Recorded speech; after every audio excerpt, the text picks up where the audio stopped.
الحمدللہ رب العالمین والصلاة والسلام علی رسولہ الکریم اما بعد اعوذ باللہ من الشیطان الرجیم بسم اللہ الرحمن الرحیم۔ معزز سامعین و ناظرین و حاضرین السلام علیکم ورحمۃ اللہ وبرکاتہ۔ الافام کی جانب سے میں ہوں حافظ ابو دیانہ شیخ۔ الحمدللہ اللہ رب العالمین کے فضل و احسان سے آج تکمیل قرآن مجید کی سعادت ہمیں حاصل ہوئی اور قرآن مجید آج مکمل ہوا، اور آج اسی جو ہمارا دورہ قرآن چل رہا ہے اسی سلسلے کا آج آخری درس ہے۔ اللہ رب العالمین قرآن کے ساتھ تعلق قائم کرنے اور قرآن کے ساتھ اپنے قلوب و اذہان کو منور کرنے کی ہم سب کو توفیق بخشے۔ اچھا جی، پہلی سورۃ النبا مکی سورت ہے۔ ہم پہلے بیان کر چکے ہیں کہ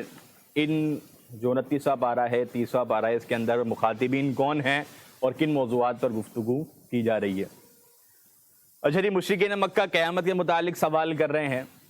تو اللہ رب العالمین نے ان کے اس سوال کو نقل کیا اور واضح بیان فرما دیا کہ یہ بڑی خبر کے متعلق بات کر رہے ہیں، آخرت کے متعلق، قیامت کے متعلق، تو یہ عنقریب جان لیں گے، یہ عنقریب جان لیں گے۔ اللہ نے تاکید کر کے اس بات کو بیان کیا اور فرمایا کہ اللہ نے پھر اپنی نعمتوں کا ذکر کر کے آگے فرمایا کہ اس دن جو جہنمی ہیں ان کا حشر سامنے ہوگا، اور کیفیت کیا ہوگی کہ وہ لوگ اپنے گناہوں کی وجہ سے اور اپنے اس انجام کو دیکھتے ہوئے یہ تمنا کریں گے کہ کاش ہم مٹی ہوتے، ہم تخلیق نہ کیے جاتے، ہم کاش مٹی ہوتے۔ اس کے برعکس جو متقین لوگ ہیں ان کے لیے اللہ رب العالمین نے بڑے ہی انعامات تیار کر رکھے ہیں، اور اس یوم اللہ رب العالمین کی ذات اور فرشتے بھی صف بنا کر جب وہ موقع ہوگا، اس موقع پر کوئی بھی اللہ رب العالمین کے اذن کے بغیر، اللہ کی اجازت کے بغیر کوئی بندہ بھی کلام نہیں کر سکے گا۔ اچھا جی، آگے سورۃ النازعات مکی صورت ہے۔ سورت کی ابتدا کے اندر مختلف انداز کے اندر جو فرشتوں کی ذمہ داریاں ہیں ان کو بیان کر کے اللہ رب العالمین ان کی قسمیں کھائی ہیں، اور آگے جا کر موسیٰ علیہ السلام اور فرعون کا تذکرہ فرمایا، اور آگے بیان کیا کہ اس کے اندر عبرت ہے،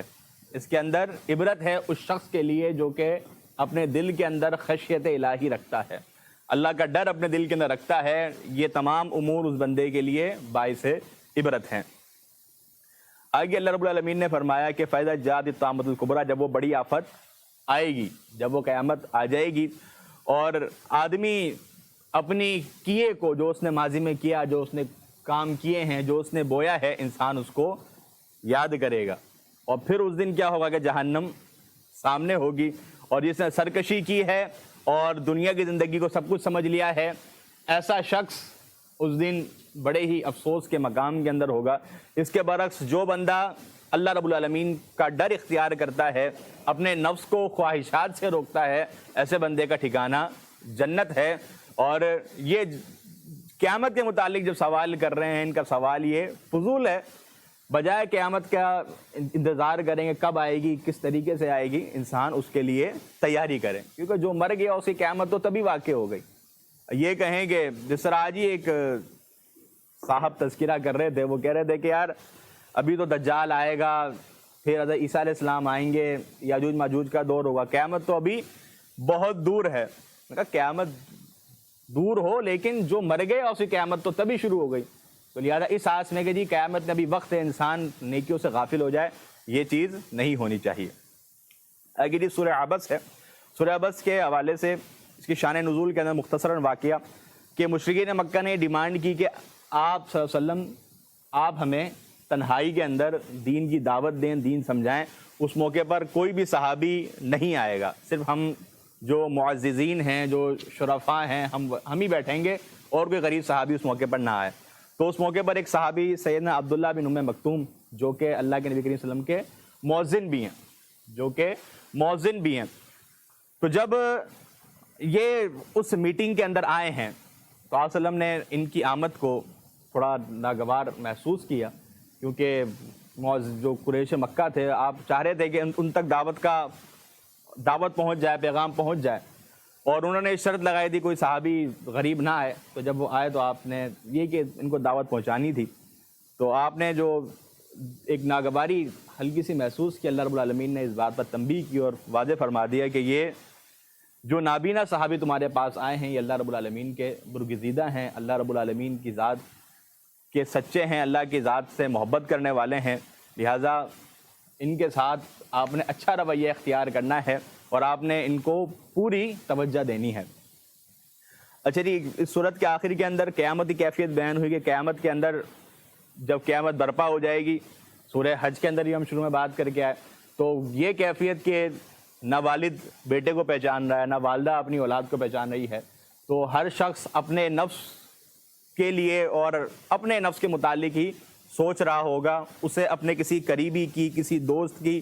کسی رشتہ دار کی کوئی پرواہ اس دن نہیں ہوگی۔ اچھا جی، آگے سورہ تکویر ہے، اور یہ صورتیں سورہ تکویر ہے، سورہ انفطار ہے، سورہ انشقاق ہے، یہ وہ صورتیں ہیں کہ اللہ کے نبی کریم صلی اللہ علیہ وسلم نے فرمایا کہ جو شخص قیامت کو اپنی آنکھوں سے دیکھنا چاہتا ہے وہ ان صورتوں کو پڑھ لے۔ تو ان صورتوں کے اندر قیامت کا منظر بیان ہوا ہے۔ اس صورت کے اندر بھی سورج لپیٹ دیا جائے گا، ستارے بے نور ہو جائیں گے، پہاڑ روئی کے گالوں کی طرح چلنے لگیں گے، تو یہ کیفیت قیامت کے روز ہوگی، بڑی ہی دہشت ناک کیفیت ہوگی، اور اس دن سوال کیا جائے گا اس زندہ درگور کی ہوئی بچی سے، بِأَيِّ ذَنبٍ قُتِلَتْ، تجھے کس جرم کی وجہ سے زمین کے اندر گاڑا گیا، تجھے کس جرم کی وجہ سے زمین کے اندر گاڑا گیا، سوال اس سے کیا جائے گا۔ اچھا، سورت کے آخر کے اندر رسول اللہ صلی اللہ علیہ وسلم کی صداقت بیان ہوئی، اور آپ صلی اللہ علیہ وسلم پر جو کلام نازل ہو رہا ہے اس کلام کی صداقت بیان ہوئی کہ آپ کے اوپر جو کلام نازل ہو رہا ہے یہ لوگ اس کو شاعری کہہ رہے ہیں، شیطان کا کلام کہہ رہے ہیں، جبکہ ایسی بات نہیں ہے، یہ اللہ رب العالمین کی طرف سے نازل کردہ کلام ہے۔ اچھا جی، آگے سورہ انفطار مکی صورت ہے، اس کے شروع کے اندر بھی قیامت کے احوال کہ جب آسمان پھٹ جائے گا، ستارے جھڑ جائیں گے، اور اللہ رب العالمین نے قیامت کا تذکرہ کرنے کے بعد فرمایا ہے یا ایھا الانسان ما غرک بربک الکریم، کہ اے انسان تجھے تیرے رب سے کس نے دھوکے میں ڈال دیا، اپنے رب سے کس نے تجھے دھوکے میں ڈال دیا۔ تو انسان اللہ رب العالمین کے ذات کے حوالے سے کئی دھوکوں میں، کئی شک و شبہات میں پڑ جاتا ہے، تو لہٰذا اس کو اپنا محاسبہ کرنا چاہیے، اور اس سے قبل کہ اللہ اس کو اپنی طرف بلا لے اسے اللہ کی طرف لوٹ جانا چاہیے۔ آگے سورہ مطففین ہے، مشرکین مکہ تاجر لوگ تھے، تو ان کے اندر بھی ناپ تول کی کمی والا مرض شامل تھا، کسی کا حق مار لینا، حق قذف کر لینا، مال اونچ نیچ کر کے فروخت کرنا، اوپر اچھا مال نیچے ناقص مال رکھ کے فروخت کرنا، یہ ان کے اندر کچھ خصلتیں پائی جاتی تھی۔ تو اللہ رب العالمین نے ویل جہنم کی وادی کا تذکرہ اور اس کی وعید سنائی اس بندے کے لیے جو ناپ تول میں کمی کرتا ہے۔ مطففین کہتے ہیں ناپ تول میں کمی کرنے والا، کہا جو ناپ تول میں کمی کرتا ہے اس کے لیے جہنم کی وادی ہے۔ تو حکم دیا گیا کہ تم نے وزن کو پورا کرنا ہے، اور آگے بیان کیا گیا کہ کچھ دل ایسے ہوتے ہیں جن کے اوپر زنگ چڑھ جاتا ہے۔ حدیث میں آتا ہے جب انسان ایک گناہ کرتا ہے دل کے اوپر ایک سیاہ نقطہ لگ جاتا ہے، کرتا رہتا ہے تو دل اس کا سیاہ ہو جاتا ہے، زنگ آلود ہو جاتا ہے، وہ ضمیر پھر مردہ ہو جاتا ہے، پھر اس کو برائی کرنے پر کوئی ملامت کا احساس نہیں ہوتا، وہ گناہ بھی بڑے فخر کے ساتھ کر رہا ہوتا ہے۔ تو انسان ایسے موقع سے پناہ مانگتا رہے اور اپنے دل کو، اپنے ایمان کو تر و تازہ رکھنے کی مکمل کوشش کرتا رہے۔ اچھا جی، آگے جی سورہ انشقاق مکی صورت ہے، قیامت کے برپا ہونے کی اور اس کی جو نشانیاں ہیں اس کا تذکرہ ہوا کہ کس طرح قیامت قائم ہوگی، اور آگے فرمایا گیا کہ فَسَوْفَ يُحَاسَبُ حِسَابًا يَسِيرًا، کہ اس دن عنقریب آسان حساب لیا جائے گا۔ اللہ کے نبی کریم صلی اللہ علیہ وسلم نے اللہ کے حضور دعا کی کہ اللہ روز قیامت حساب کے اندر آسانی فرمانا۔ سیدہ عائشہ رضی اللہ تعالی عنہا فرماتی ہیں کہ میں نے کہا اللہ کے رسول صلی اللہ علیہ وسلم، قرآن میں تو آتا ہے کہ اللہ رب العالمین اس دن حساب آسان کر دے گا، تو آپ نے فرمایا کہ جو اس دن حساب کا معاملہ ہے تو مومنین کے لیے تو معاملہ بڑا آسان ہوگا۔ اللہ رب العالمین بندے سے پوچھتا رہیں کہ تو نے یہ خطا کی ہے، تو نے یہ گناہ کیا ہے، اللہ پوچھتا رہے، بندہ اقرار کرتا رہے۔ کہا کہ کوئی اس کے اندر یہ آسان حساب ہے، یہ حساب آسان ہے، اللہ پوچھتا رہے، بندہ اقرار کرتا رہے۔ لیکن جہاں اللہ رب العالمین نے یہ سوال بندے سے کر لیا کہ یہ گناہ تو نے کس بنیادوں پہ کیا، یہ گناہ تو نے کیا سوچ کے کیا، کہ اس کے بعد انسان کی زبان گنگ ہو جائے گی، اس کے بعد کوئی جواب نہیں بن پائے گا۔ تو اللہ رب العالمین ہمارے ساتھ آسانی کا معاملہ فرمائے، اللہ رب العالمین ہمیں حساب کی آسانی عطا فرمائے۔ چلیے آگے سورہ بروج ہے، مکی صورت ہے۔ اللہ رب العالمین نے اس بروجوں کی، جو یہ برج ہیں، یہ ستارے ہیں، ان کی قسم کھائی ہے، اور اس صورت کے اندر قابل ذکر ایک اہم واقعہ قتل اصحاب الاخدود، کہ اصحاب اخدود قتل کیے گئے۔ یہ اللہ کے نبی کریم صلی اللہ علیہ وسلم سے بعثت، آپ کی بعثت سے پہلے کا واقعہ ہے کہ کچھ لوگ ایمان لے آئے تھے، تو ان کو ایک بڑی ایک آگ جلائی گئی اور اس کے اندر ان ایمان والوں کو یکے بعد دیگرے پھینکا جانے لگا۔ یہ قصہ طویل ہے، میں اگر پورا قصہ یہ بیان کروں تو وقت اسی میں چلا جائے گا۔ تو ان کو یکے بعد دیگرے پھینکا جانے لگا، تو کیا ہوا کہ ایک خاتون تھی جس کا ایک چھوٹا سا بچہ تھا، تو وہ جب آگ کے اندر کودنے کی اس کی باری آئی تو وہ اپنے بچے کو دیکھ رہی تھی اور وہ سوچ رہی تھی کہ میرا بچہ ہے، کہ میں اپنے بچے کی جان بچا لیتی ہوں، میں نہیں کودتی۔ تو وہ آگ کو دیکھ کر، اپنے بچے کو دیکھ کے جیسے 2 قدم پیچھے ہٹاتی ہے، بچہ کہتا ہے کہ اماں جان یہ آپ کیا کر رہی ہیں؟ یہ جو آپ کو آگ نظر آ رہی ہے اللہ رب العالمین کی جنت ہے، اس کے اندر آپ کود پڑیں۔ تو وہ خاتون بھی اپنے بچے کو لے کر آگ کے اندر کود جاتی ہے۔ تو یہ اہل ایمان کو جو بڑی تعداد کے اندر آگ کے اندر جلایا گیا، اس کا تذکرہ یہاں پر کیا گیا۔ سورت کے آخر کے اندر قرآن مجید کے متعلق بیان کیا گیا کہ یہ قرآن مجید لوح محفوظ کے اندر موجود ہے اور اس کے اندر کوئی شکوک و شبہ موجود نہیں ہے۔ جب ہم تمام باتوں کا جائزہ لیں تو لوح محفوظ کے اندر ہے، لانے والے فرشتے لا یمسہ الا المطہرون وہ بھی پاکیزہ ہیں، اور آپ کا قلب بھی پاکیزہ ہے۔ اور آگے ہم پڑھیں گے کہ اللہ رب العالمین نے یہ آپ کو یاد بھی ساتھ ساتھ کروا دیا ہے، تو مکمل حفاظت کے ساتھ قرآن نازل کیا گیا ہے۔ سورۃ طارق آگے ہے، اس میں فرمایا گیا کہ قصہ مختصر کہ اللہ رب العالمین اس بات پر قادر ہے، انہ علی رجعہ لقادر، اللہ تمہارے دوبارہ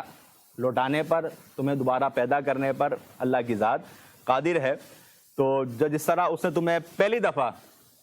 تمہارے والد کی پیٹھ سے کھینچ کر پیدا کیا، اللہ نے بالکل اصل بیان کی، جس طرح تمہارے والد کی پیٹھ سے تمہیں کھینچ کر پیدا کیا، تو اللہ اس بات پر قادر ہے کہ تمہیں دوبارہ پیدا کر سکے۔ اچھا جی، سورۃ الاعلیٰ، سورہ اعلیٰ، سورہ غاشیہ، یہ جمعے کی نماز کے اندر پہلی رکعت میں سورہ اعلیٰ، دوسری میں سورہ غاشیہ پڑھی جاتی ہے۔ عیدین کے اندر بھی اللہ کے نبی کریم صلی اللہ علیہ وسلم کی سنت ہے کہ پہلی رکعت میں سورہ اعلیٰ اور دوسری میں سورہ غاشیہ۔ تو اسی کے اندر ہی سنقرئک فلا تنسیٰ، کہ ہم قرآن آپ کو ایسا پڑھائیں گے کہ آپ کبھی بھولیں گے نہیں۔ تو قرآن آپ کو ساتھ میں اللہ کی ذات یاد بھی کروا رہی ہے۔ اور آگے فرمایا کہ کامیاب ہو گیا وہ بندہ جس نے اپنا تزکیہ نفس کیا، جس نے اپنے نفس کو صاف کیا، نفس کو جس نے اپنا پاک کیا، اور اس کے ساتھ وذکر اسم ربہ فصلی، اپنے رب کے نام کا ذکر کیا اس نے، اور نماز قائم کی، نماز قائم کی، اس بندے نے، ایسا بندہ جو ہے وہ کامیاب ہو گیا۔ آگے بڑی پیاری نصیحت کہ تم دنیا کو سب کچھ سمجھتے ہو، دنیا کو فوقیت دیتے ہو، جبکہ دنیا فنا ہونے والی ہے، اس کے برعکس جو آخرت ہے وہ بہتر ہے اور اس کے اندر بقا ہے۔ چلیے آگے سورہ غاشیہ ہے۔ غاشیہ یہ قیامت کا ایک نام ہے۔ غاشیہ کہتے ہیں ڈھانپنے والی، ڈھانپنے والی، اپنے اندر چھپانے والی۔ تو یہ قیامت سب کو ڈھانپ لے گی، اپنے اندر گھیر لے گی، اسی لیے قیامت کا نام غاشیہ بھی ہے۔ تو اللہ نے فرمایا کہ اس دن بہت سے چہرے ذلیل ہوں گے، بہت سے چہرے ذلیل ہوں گے، اور کیا کیفیت ہوگی کچھ چہروں کی؟ عاملۃ ناصبہ تصلیٰ نارا حامیہ، کہ وہ عمل کر کر کے تھک چکے ہوں گے، عمل کر کر کے تھک چکے ہوں گے، لیکن پھر بھی ٹھکانہ کیا ہوگا؟ جہنم کی آگ ہوگی۔ یہ وہ لوگ جو عمل کر رہے ہیں لیکن ایمان لے کے نہیں آ رہے، خدمت خلق کر رہے ہیں، یو ایس ایڈ کر رہے ہیں، بہت سارے کام جو ہے وہ انہوں نے کر دیے ہیں، بڑے وہ ویلفیئر کے کام وہ چلا رہے ہیں، لیکن ایمان موجود نہیں ہے، تو وہ ان کے ساری باتیں، سارا کا سارا ان کا کرا کرایا پانی ہے، ان کی کوئی بکت نہیں ہے۔ اسی طرح جو شخص ایمان والا ہے لیکن عمل سنت کے مطابق نہیں کر رہا، سنت سے ہٹ کے کر رہا ہے، وہ عمل سیرت کے مطابق، سنت کے مطابق، یا عمل کر رہا ہے لیکن خلوص نیت کے ساتھ نہیں کر رہا، اس کے اندر دکھلاوا ہے اور اس کی نیت کے اندر کجی موجود ہے، تو ایسے بندے کی بھی اعمال اس دن اڑا دیے جائیں گے، ان اعمال کی کوئی وقت، کوئی حیثیت نہیں ہوگی۔ اس صورت کے آخری کے اندر اللہ رب العالمین نے اپنی تخلیقات کا تذکرہ کیا کہ کیا تم نے اونٹ کو نہیں دیکھا کہ اسے کیسے پیدا کیا گیا ہے۔ میں نے ایک لیکچر دیا تھا کچھ وقت قبل کہ تمام علوم کا ماخذ قرآن مجید ہے، تو اس کے اندر یہ اس آیت سے میں نے دلیل یہ لی تھی کہ زولوجی کا جو علم ہے وہ یہاں سے معلوم ہوتا ہے کہ اللہ نے جانوروں کے اوپر تحقیق کرنے، جانوروں کے اوپر غور و فکر کرنے کا حکم دیا ہے۔ ہمارے استاد نے ہمیں ایک بیان کیا تھا، تو مدرسے کے استاد نے، عبدالرحمٰن نصری صاحب نے، تو وہ کہہ رہے تھے کہ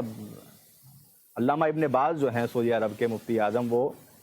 نابینا تھے، تو ان سے پوچھا کہ اگر آپ کو آنکھیں دی گئی تو آپ سب سے پہلے کیا دیکھیں گے؟ تو انہوں نے کہا تھا کہ میں اونٹ دیکھوں گا، سب سے پہلے میں اونٹ دیکھوں گا، کیونکہ اللہ رب العالمین نے فرمایا کہ کیا تم نے اونٹ کو نہیں دیکھا کہ اسے کیسے تخلیق کیا گیا ہے؟ تو اونٹ کے اندر کافی نشانیاں ہیں۔ آگے بیان کیا گیا کہ آپ ڈرائیں، آپ کا کام ڈرانا ہے، نصیحت کرنا ہے، لست علیہم بمسیطر، آپ ان کے اوپر داروغے نہیں ہیں، آپ ان کے اوپر داروغے نہیں ہیں، آپ کا کام پہنچا دینا ہے۔ آگے جس سورہ فجر ہے، والفجر، فجر کے وقت کی قسم کھائی، فجر کی نماز کی اہمیت معلوم ہوئی۔ اللہ کی ذات جب کسی چیز کی قسم کھاتی ہے تو وہ چیز اہمیت کی حامل ہوتی ہے، اس کی اہمیت اجاگر کرنا مقصود ہوتا ہے۔ اور آگے ولیال العشر، جو ذوالحج کی ابتدائی 10 راتیں ہیں، بڑی فضیلت والے جو ذوالحج کے ابتدائی دن ہیں، جس کے اندر کیا جانے والا عمل اللہ رب العالمین کو بہت زیادہ محبوب ہے، تو اس کی بھی اللہ رب العالمین نے یہاں قسم کھائی ہے۔ پرانی قوموں کا تذکرہ کیا ہے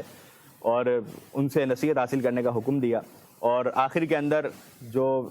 نفس مطمئنہ ہے، نفس مطمئنہ وہ نفس ہے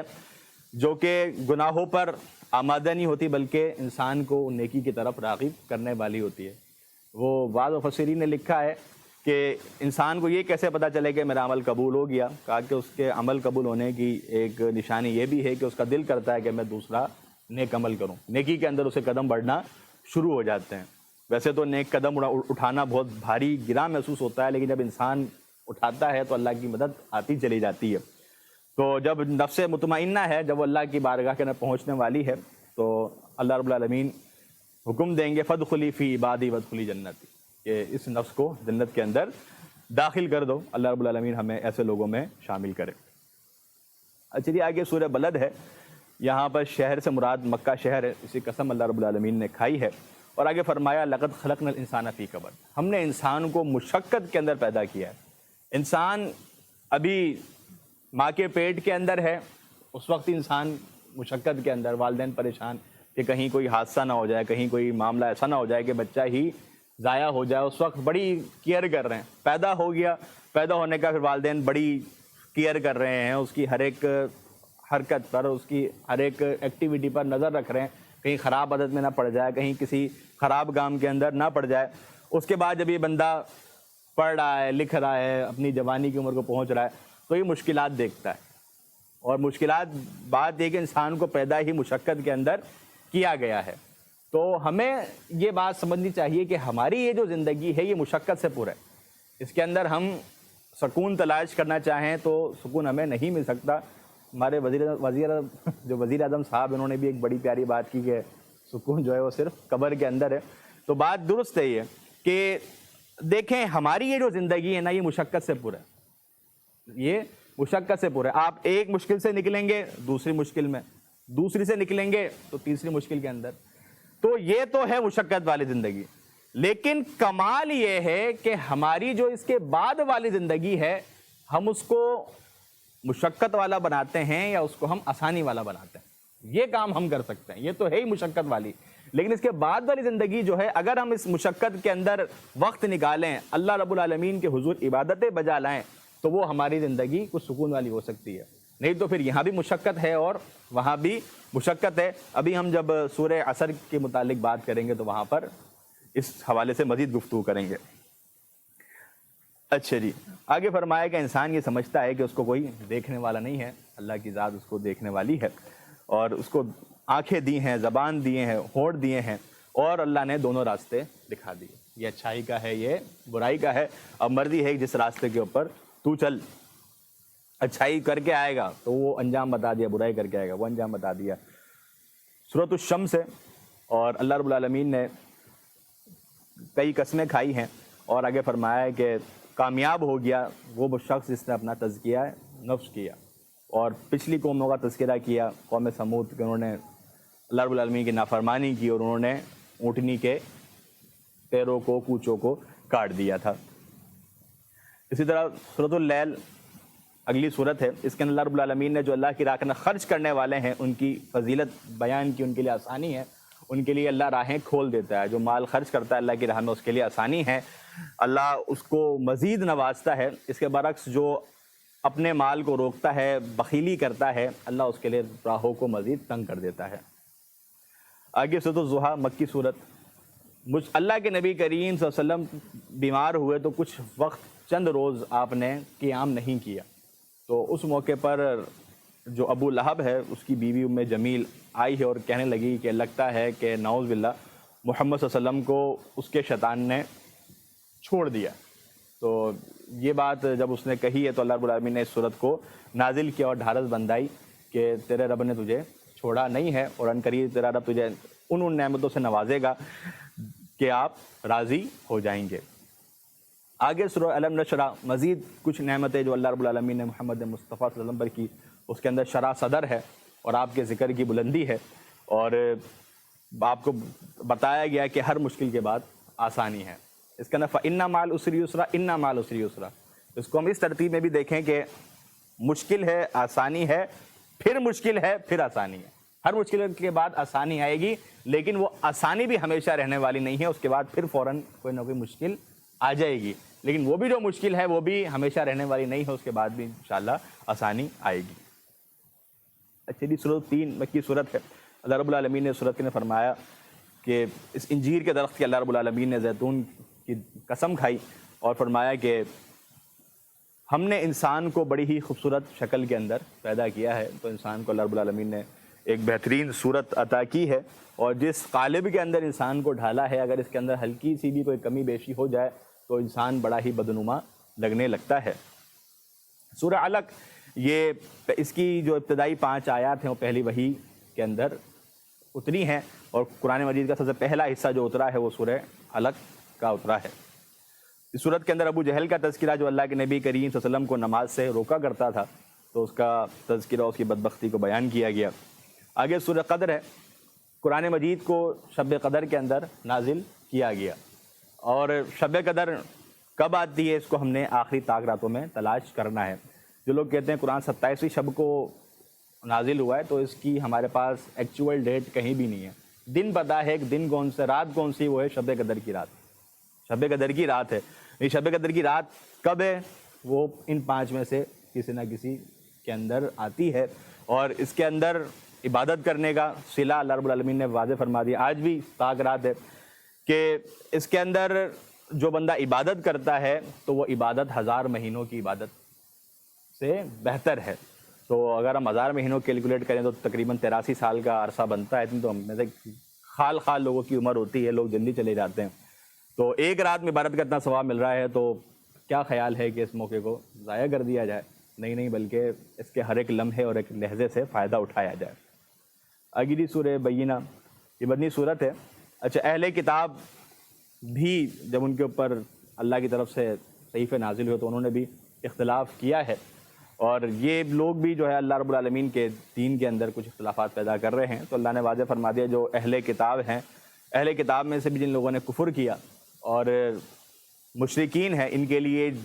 آگ ہے، جہنم ہے، اس میں ہمیشہ ہمیشہ رہیں گے۔ اور کیا کلمات بیان ہوئے کہ اولئک ہم شر البریہ، کہ یہ بدترین مخلوق ہیں، مخلوقات میں بدترین مخلوق ہیں۔ اس کے برعکس جو ایمان والے ہیں، نیک عمل کرنے والے ہیں، وہ بہترین مخلوق ہیں۔ تو ہم دیکھیں کہ اپنا شمار ہم کن لوگوں میں کرتے ہیں، تو انسان اشرف المخلوقات وہی ہے جو ایمان والا ہے، عمل صالح کرنے والا ہے۔ باقی اگر وہ اللہ کی توحید کو نہیں سمجھتا تو وہ اشرف المخلوقات کہلانے کے لائق نہیں ہے۔ اللہ نے کہا ہم شر البریہ، وہ مخلوقات میں سب سے ذلیل اور شریر ہیں۔ آگے سورہ زلزال ہے، قیامت کے برپا ہونے کا تذکرہ، اور فرمایا کہ اس دن زمین اپنے سارے راز بیان کر دے گی، سارے راز اگل دے گی، اور جب یہ قیامت کی ہولناکیاں ہوگی تو انسان کہے گا کہ ان پہاڑوں کو، اس زمین کو کیا ہو گیا ہے۔ اور فرمایا سورت کے آخر کے اندر جس نے ایک ذرہ کے برابر بھی نیکی کی وہ بھی دیکھ لے گا، ایک ذرہ کے برابر خرابی کی تو وہ بھی اللہ کے حضور دیکھ لے گا۔ سورہ عادیات، اللہ رب العالمین نے جو مجاہدین کے گھوڑے ہوتے ہیں ان کے دوڑنے سے، ان کے دوڑنے کی کیفیت اور دوڑنے سے جو مٹی اڑ رہی ہے ان کی قسمیں کھائی ہیں، اور اور آگے جا کے بیان فرمایا کہ ان الانسان لربہ لکنود، کہ انسان جو ہے وہ اپنے رب کا بڑا ناشکرا ہے، اور تو لہٰذا انسان کو اللہ رب العالمین کا شکر ادا کرنا چاہیے۔ آگے سورہ قاریہ ہے، قاریہ یہ بھی قیامت کا ایک نام ہے، مطلب کھڑکھڑا دینے والی۔ جب یہ قیامت قائم ہوگی انسان کھڑک جائے گا، تو اس دن بھی فرمایا کہ جس کا پلڑا نیکی سے بھرا ہوا ہوگا، نیکی کا پلڑا وزنی ہوگا، ایسا بندہ مزے کے اندر ہے، لیکن جس کا نیکی کا پلڑا ہلکا ہو گیا، گناہ کا باری ہو گیا، ایسا بندہ جہنم کے اندر داخل ہونے والا ہے۔ سورۃ التکاثر بیان کیا گیا کہ مال کی چاہت نے، مال کی زیادتی نے تمہیں غافل کر دیا حتیٰ کہ تم قبرستان تک پہنچ گئے۔ تو انسان مال کی تلاش میں بھاگتا رہتا، بالآخر قبر تک ہی پہنچ جاتا ہے، کماتے جو ایک اس کا پسندیدہ اسکیل ہوتا ہے وہاں تک پہنچتے عمر لگ جاتی ہے۔ اتنی آسانی سے حاصل نہیں ہوتا ہے، یہ عمر لگ جاتی ہے۔ تو اگر ہم بھی ایک اچھے حال کے اندر بیٹھے ہیں تو ہمارے والدین کی اس کے پیچھے ایک بڑی محنت ہے، سر کے اوپر چھت موجود ہے اور دیگر آسانیاں جو ہمیں زندگی کے اندر ہیں، وہ والدین کا ایک بڑا اسٹرگل والا ایک پیریڈ ہے اس کے پیچھے۔ تو ایک انسان کی زندگی لگ جاتی ہے، لیکن اس کمانے کے اندر ہی اپنے آپ کو صرف کر لینا کہ اور کچھ کیا ہی نہیں کہ موت سامنے آ گئی، تو ایسا نہیں۔ انسان کمائے، اپنی معاشی امور کو بہتر کرے، ذریعہ معاش اچھے سے اچھا اپنائے، لیکن سب کچھ یہی نہ ہو، اللہ رب العالمین کی ذات کو بھی یاد رکھنا ہے انسان نے۔ آگے سورہ عصر، اسلاف کے کئی اقوالات ہیں، کہا کہ اللہ رب العالمین اگر صرف ایک اسی صورت کو نازل کر دیتا تو کافی تھی، تو بڑی اہمیت کی حامل صورت ہے، لیکن وقت کا دامن، کہا کہ والعصر، اللہ رب العالمین نے زمانے کی قسم کھائی اور فرمایا ان الانسان لفی خسر، کہ سارے کے سارے انسان خسارے ہیں۔ خسارے میں کس انداز میں کہ زندگی کے اندر ہی بھاگتا رہتا ہے، زندگی کے اندر ہی پریشان، اور مرنے کے بعد بھی پھر جہنم ہے، مرنے کے بعد بھی پھر جہنم ہے۔ کہا کہ لیکن خسارے سے نکلنے والے کون سے لوگ ہیں؟ کہا کہ وہ لوگ جو ایمان لاتے ہیں، نیک عمل کرتے ہیں، ایمان لاتے ہیں، نیک عمل کرتے ہیں، حق بات کی ترویج کرتے ہیں، صبر کی ترقی و ترویج کرتے ہیں، اس بات کی لوگوں کو تعلیم دیتے ہیں، اور ایمان اور عمل صالح سے وہ لوگ مزین ہوتے ہیں، یہ لوگ خسارے سے بچے ہوئے ہیں۔ باقی اس کے علاوہ سب کے سب خسارے کے اندر ہیں، کہ دنیا کے اندر ہی مشقت اور آخرت کے اندر بھی مشقت ہے۔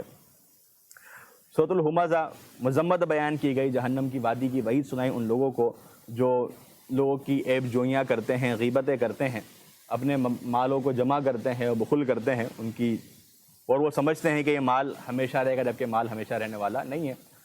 انسان جمع کر رہا ہوتا ہے، یا اس اجل کا وقت آ جاتا ہے، پھر اولاد اس مال کے اوپر لڑ رہی ہوتی ہے، جھگڑ رہی ہوتی ہے، یا اس کی زندگی کے اندر ہی کوئی ایسا حادثہ ہو جاتا ہے کہ وہ مال پھر بقا اس مال میں نہیں رہتی، تو انسان اللہ کی ذات سے خیر مانگتا رہے۔ سورہ فیل، یہ تذکرہ ہے ابرہہ، ایک بادشاہ تھا جس نے صنعاء کے اندر ایک گرجا بنوایا۔ وہ چاہتا تھا کہ لوگ خانہ کعبہ جانے کے بجائے میرے پاس آئیں، لیکن ایک عرب نے کیا کیا کہ اس کے گھر کے اندر جا کر فضلہ کر دیا، پخانہ کر دیا اسے وہاں جا کے، تو وہ غصے کے اندر لال پیلا ہو گیا، اور وہ اللہ رب العالمین نے گھر کو ڈھانے کے لیے نکل پڑا۔ تو اللہ رب العالمین نے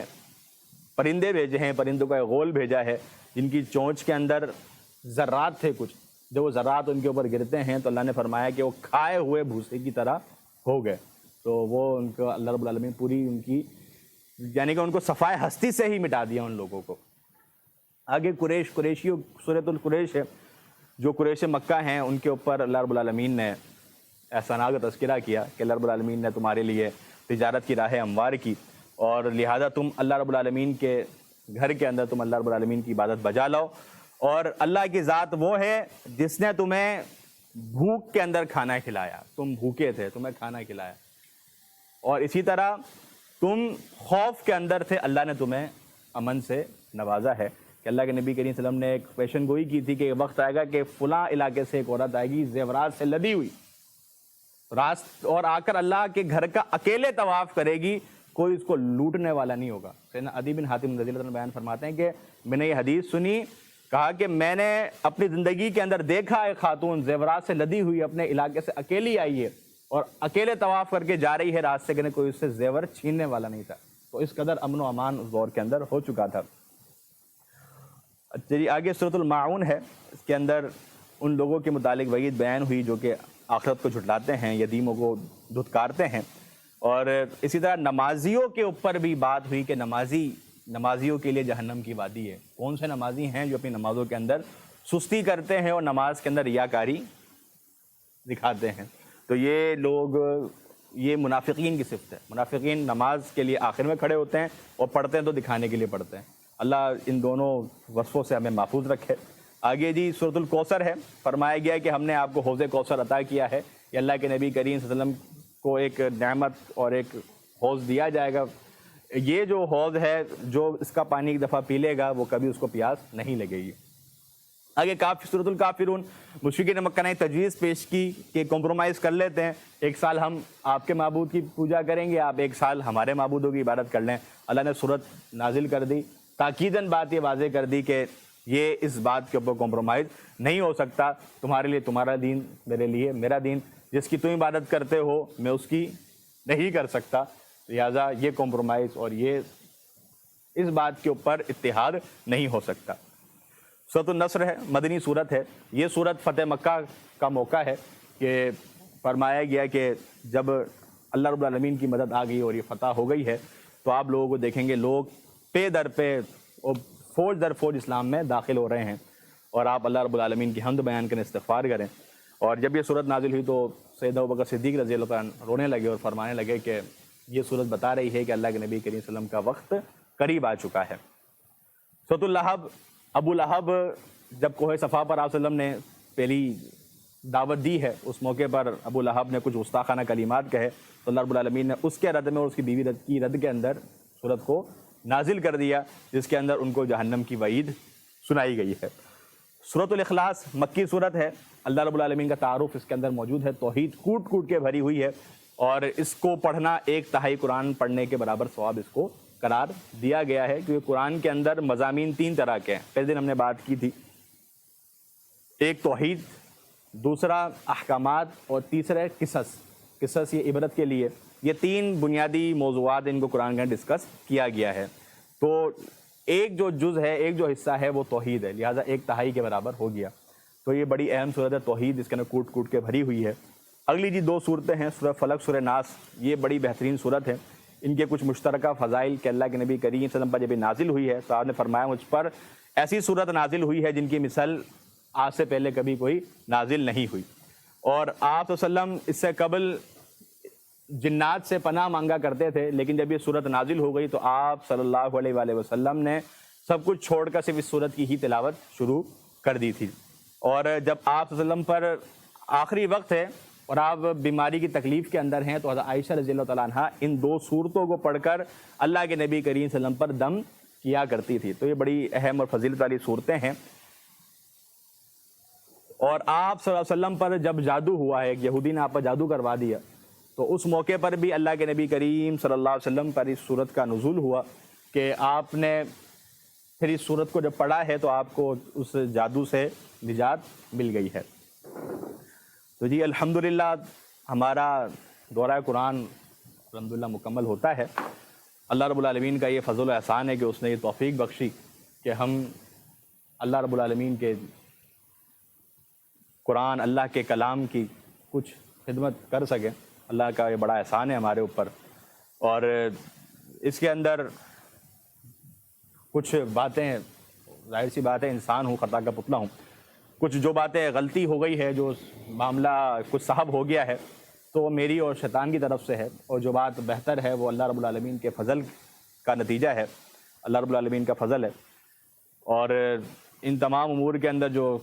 قابل ذکر بات کے والدین کا بڑا احسان اور ایک تربیت اس کے پیچھے پنہا ہے، جس کی وجہ سے یہ تمام چیزیں آج اس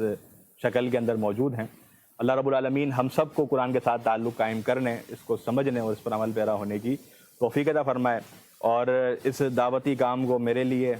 آپ تمام احباب کے لیے، ہمارے والدین کے لیے صدقہ جاریہ بنائے۔ اور مقصد یہی ہے کہ اللہ رب العالمین کے دین کا نور اور اللہ رب العالمین کا بول بالا ہو جائے، یہی مقصد ہے۔ اور ہم جو یہ ادارہ الافہام کے تحت جو مکمل جو لیکچر ہوئے ہیں پورے دورہ قرآن کے، اس ادارے کا بنیادی مقصد ہی یہی ہے کہ قرآن و سنت کی تعلیم کو لوگوں تک پہنچایا جائے، اور تعلیم لوگوں تک جو پہنچائی جائے اس کے اندر جو جدید ذرائع ہیں، جو جدید طریقہ کار ہیں ان کو بروئے کار لایا جائے، اور خصوصاً نوجوان طبقہ جو دین سے دور ہے ان کو دین کے قریب کیا جائے۔ تو اسی کوشش اور اسی صحیح کو لے کر چل رہے ہیں۔ اللہ رب العالمین سے مزید مدد اور توفیق کی دعا ہے۔ اللہ رب العالمین تمام مصائب کو قبول فرمائے، قرآن کے ساتھ تعلق قائم کرنے کہ ہم سب کو توفیق عطا فرمائے۔ یہاں پر اپنی بات کو ختم کرتا ہوں۔ انشاءاللہ دعا جو ہے وہ حافظ عبدالرحمن صاحب انشاءاللہ کروائیں گے اور کچھ گفتگو فرمائیں گے۔ سبحانک اللہم و بحمدک، اشہد ان لا الہ الا انت، استغفرک و اتوب الیک۔ السلام علیکم ورحمۃ اللہ وبرکاتہ۔